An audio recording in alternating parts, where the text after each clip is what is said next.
here with Shila Ommi, and she's starring in Apple TV Plus Tehran. And I watched this show. I watched the first season. I just watched the first episode, and you're in it. Tell us about your character, Shila. I play a character called Nahid Kamali. I am the very loving wife of a man named Faraz Kamali. My husband Faraz is the head of the intelligence service in Iran. So it creates for some drama in our relationship because of his work, some terrible things happened to me. And because of his work, he has a tendency to really prioritize his work to our relationship. So it creates for some family drama. Yeah, and the thing about the family drama, he really loves you because he really sacrificed a lot to save you. I don't want to give a whole lot away in the plot, but he went through a whole lot because he loved you. I like that part of the story, that he really loves you. Mm-hmm. Mm-hmm. It really is the love story in an espionage thriller that is so exciting and so fun to watch with so many twists and turns. So it's nice to come back to the love story of these older loving couple. Yes, that's again, that's one of the things that I like. Now, another thing I like about this film too, well, the series, is that, it's about the Israeli and Iran relationship and how really they're trying to one up each other in damage control and things like that. When you read the script in the beginning, why did you agree to do this film or this series based on what I just talked about? Great question, Al. I didn't get a chance to read the script in the beginning. As actors, we don't have that much agency. All I read were the sides to audition with. And I did my best for the audition because actually Shaun Toub, who plays my husband, is the one who had suggested me to the producers of the show to play his wife again, because we had played man and wife on another Apple TV show called Little America, which is a wonderful series about immigrants in America. So yeah, I saw that one also. You saw that one series also? Too. Yeah. Oh, yeah. Oh, it was very good too. Thank you. So all I wanted to do was to do a really good job to make my friend Shaun Toub look good because he'd suggested me. And I was, to be honest with you, a little worried because I'm Iranian American. I was born in Iran. Right. And I had no idea what the series was going to be like. I didn't know if it's going to be, because it was created by an Israeli team. So I didn't know if they're going to make Israelis look wonderful and make Iranians look really bad. And it wasn't until the director of the series, Daniel Sirkin, came to Los Angeles and he took Shaun Toub and I out for dinner. And that's when he expressed to us how much he loves Iranians, how he's learning Persian. He loves our culture. He loves our food. He loves the poetry, the music.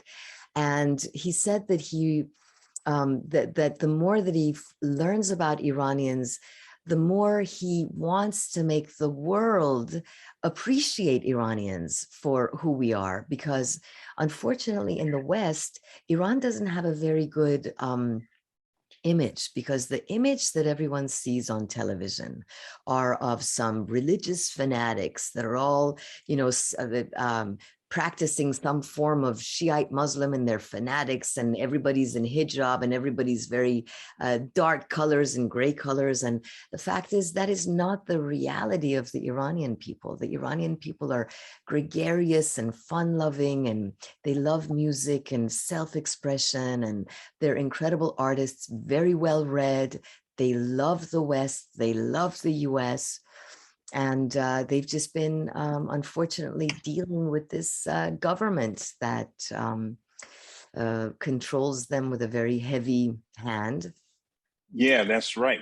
And also, when I was at the university, when I was going to school, two of my good friends there, they were from Iran. Really? And Yeah, and we became good friends. We partied, but you know, studied a little bit, and we smoked a little weed. You know, but they were real nice guys, and but everything that I saw on television and in the news, it was complete opposite of them. Mhm. And that's why today I say to myself and some friends, that news is kind of wrong about the Iranian people. Uh, they all are not like that, and they're really some great people. That's Mhm. my feeling about them because of my experience Mhm. being with them.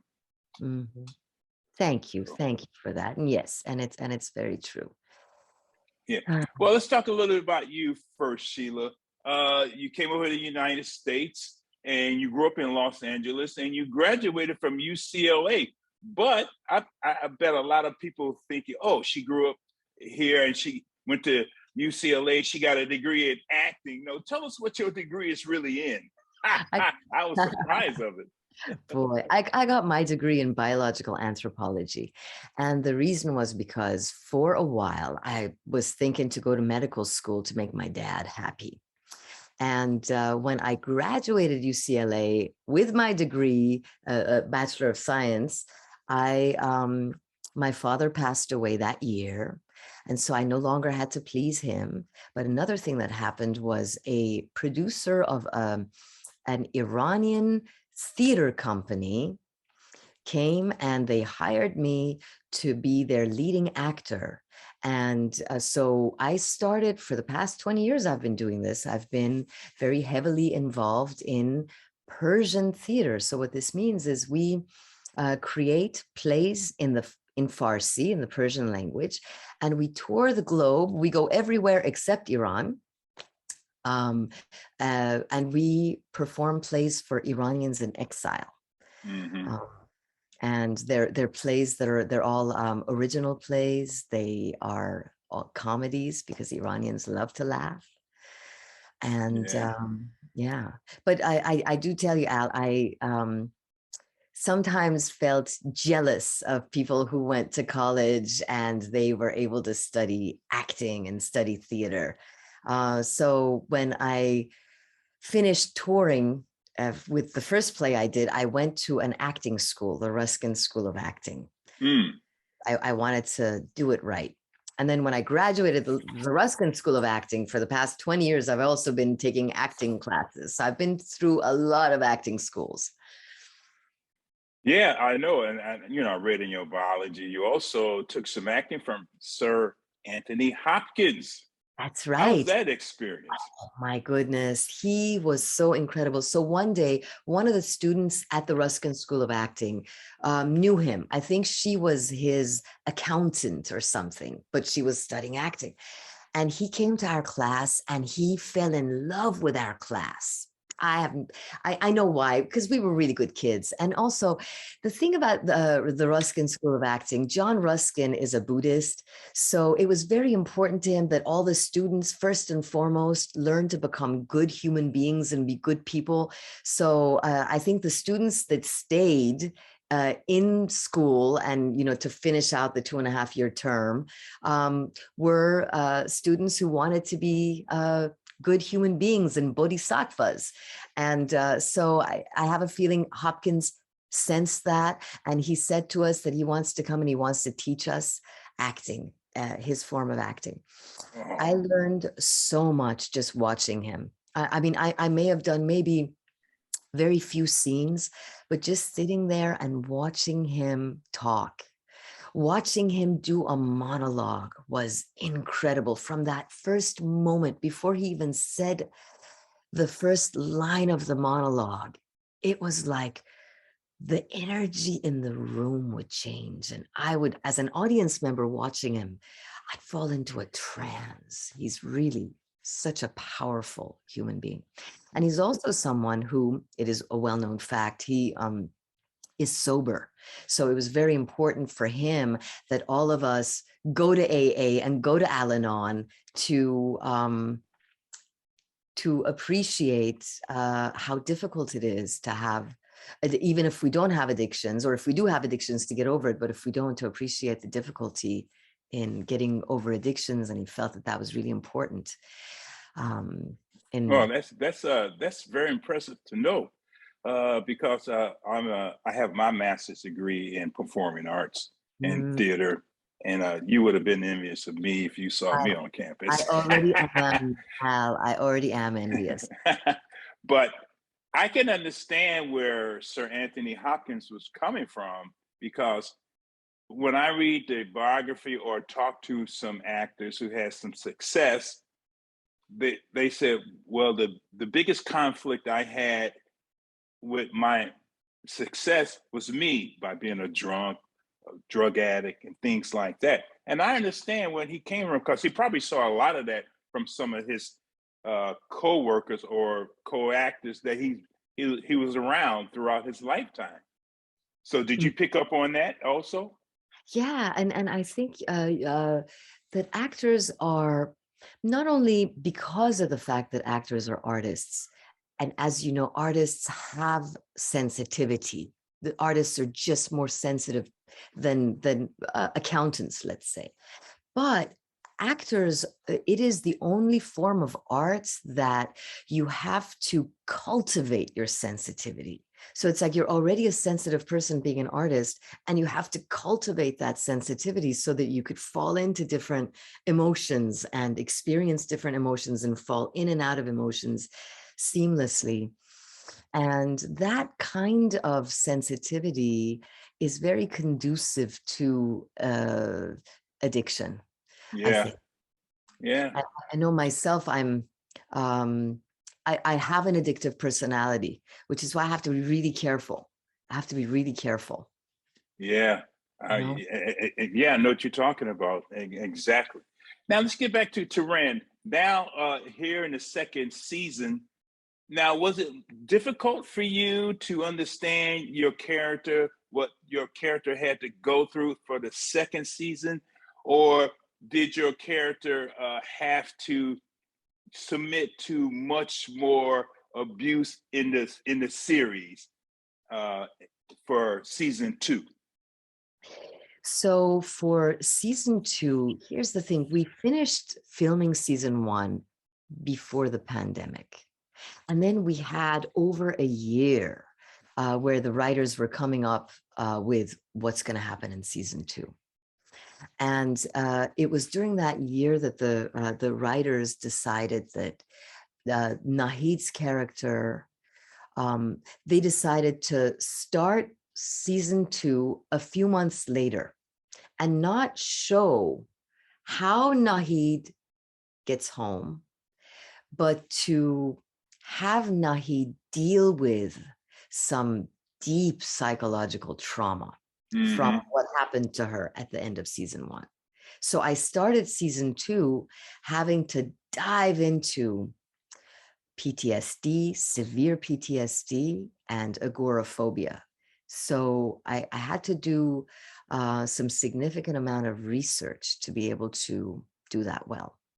Oh, yeah, because again, I'm a veteran myself, Air Force veteran, and I know about PTSD. I know about all of that, friends and things like that. I know a lot about that. So you really had to do a lot of research on that. On that. Now, here in season two, also we got Glenn Close. She's in this one. Do you have many scenes with her, or any scenes with her in season two?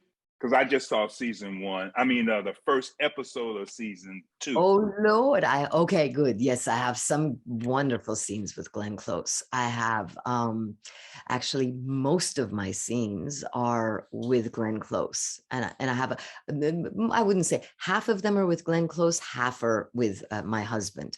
So I've got some really intense scenes with Glenn Close, and I just feel so fortunate, Al, that I got a chance to be taught by Anthony Hopkins, and now as an actor, I get to be acting with Miss Glenn Close. She's so amazing. That there's the Jewish people have a word called dayenu when they say, "Boy, if this is all, that is enough for me." And I feel like if this is all, this is enough for me. I'm very, very grateful for Oh, what. that's wonderful to hear that you're grateful for, first of all, for working, but not only that, to be around these people that really showing you a much more, but also improving yourself as you do this series. That's very good. That's very good to hear. Now, there's one more thing. A couple of things I like to talk about. Well, you did a play that was commissioned by the Los Angeles Department of Mental Health, and I feel that mental health is very important for us to take care of. What I mean by that is us as a country, state, city, whatever, to help people who have mental problems, because we don't know what's going to happen to them or with them or to the people next to them. Tell us a little bit about your experience about mental health, learning about it. I so agree with you. And I feel like we all have mental health issues. There's not a human being past the age of 4 that doesn't have some kind of mental health issues, because human beings are such complicated beings. We're so complicated that the slightest little traumas in our childhood, and a trauma could be that you're playing with your cousins and suddenly they have to go home and you don't want them to go home, and let alone, and I mean, something, and I'm making light of it, but so many things happen to us in childhood that create traumas, that create imbalances in our mind. And I think it's Yeah. so important to get over the stigma of mental health, to get over the stigma of PTSD or depression or anxiety, so that when these things come to us, that we feel good about going to see a therapist. We only have one life. Why would we not want to live it as best that we can? And it's like when you get sick physically, you go see a doctor. And it's amazing to see how many people go through mental issues, mental sickness, mental illness, and they refuse to see a therapist because there's a stigma involved with it. So the Los Angeles Department of Mental Health has been doing for the past number of years, commissioning these plays for different communities, the Latin community, the African-American community, the Iranian-American community, the Russian community. And as you said, they commissioned a play for the Iranian-American community that I was supposed to direct, and COVID happened. So that play turned into a feature film. And that feature film is called Wake Up, Sleeping Beauty. It's in Persian with English subtitles. And people can watch it on the Cross Cultural Expressions YouTube channel. And you don't have to be Iranian American to completely relate to it. It's about a young Iranian American woman who's pregnant for the first time. And she has this powerful kind of like a medicine journey without the medicine, without supplements. She goes through this journey to realize that she has a lot of trauma in her childhood, and that trauma has caused her to not enjoy life, to have depression, have a fear on a daily basis. And so she decides that she's going to become better and figure out, to find a therapist or a life coach or a book. And so she asks her whole family to join her in this process. Wow. Healing. Wow, that's I'm gonna look it up. I am going to go and look for that. And you're right. We all have some type of mental health issues, and many people try to deal with it. Many people don't, and it just festers up to something else. And sometimes it's very destructive. With Absolutely. them. And what you ignore, and especially when dealing with traumas, when you ignore them, they turn into monsters and they can wreak havoc on one's life. So it's so important to see a good therapist or a life coach, or just deal with it, deal with traumas, heal. Yeah. Couple of questions more about Nahid, your character. Now, she is going through this trauma herself. She's sick, things like that.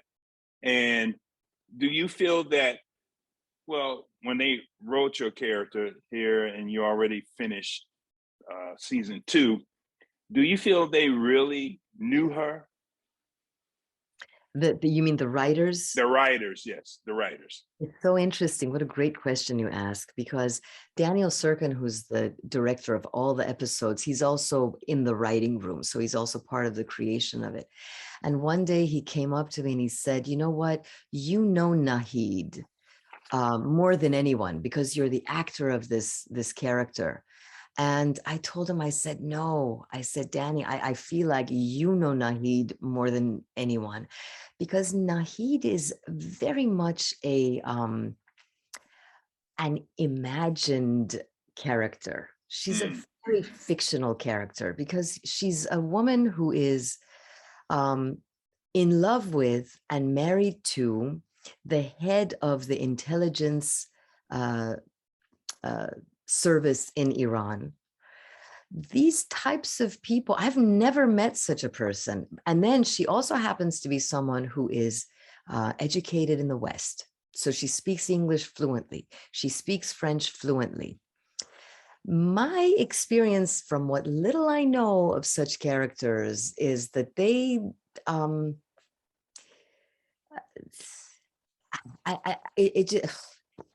just don't understand her.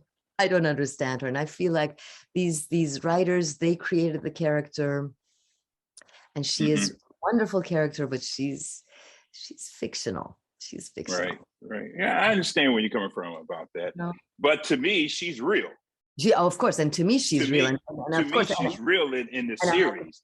Right. And for me, I had to play her like a real human being. I just feel like if it was me, if I had the chance to go to the West and to be so educated, like I personally can't see myself moving back to Iran to live under that kind of governmental control, that kind of compulsory hijab. I can't imagine that. So that's why to me, she's fictional because she's so far away from me. Yeah, exactly. I understand where you're coming from. And how you like the people at Apple TV? I mean, I really enjoy a lot of the programs that they put on, but this one, I was very, let's say, not shocked, but I would just say, hey, wow, this is something different and this is something good. So the people at Apple TV, what do you think about them? I love Apple TV.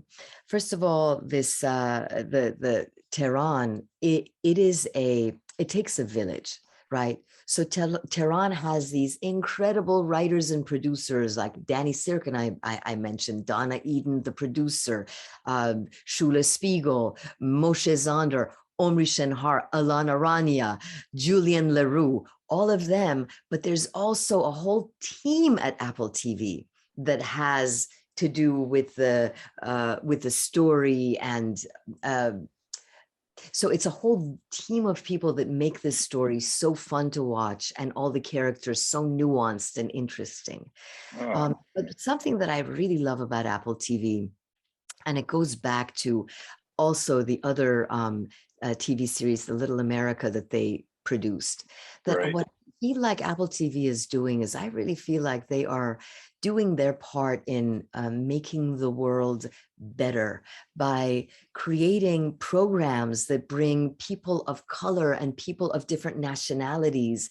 And there's such wonderful shows that as let's say a white person, you could watch a show and you get so hooked, and then you find yourself rooting for characters that don't look like you, that don't sound like you, that might be of a different sexual orientation or different nationality. And I think that's a really important aspect of humanity evolving. So definitely, I feel like Apple TV is doing its part in bringing people closer together and closing the gap. Well, Shila, I want to thank you so much for taking time with me, Al McGee, here at yeticket.com. I'm going to continue to watch your career, but if your agent and anyone can, next thing that you do, I would love to talk to you about that. And I really admire you, and also I really admire your career. Thank you for taking time with me, Al McGee. Thank you so much, Al McGee. Ditto, right back at you. Oh, I appreciate that. Have a great day and a great life. Thank you so much. Enjoy Florida. Always. I've been here 32 years. I'm from Chicago originally, so you know I love it. Thank you. This is your entertainment ticket, latest and greatest.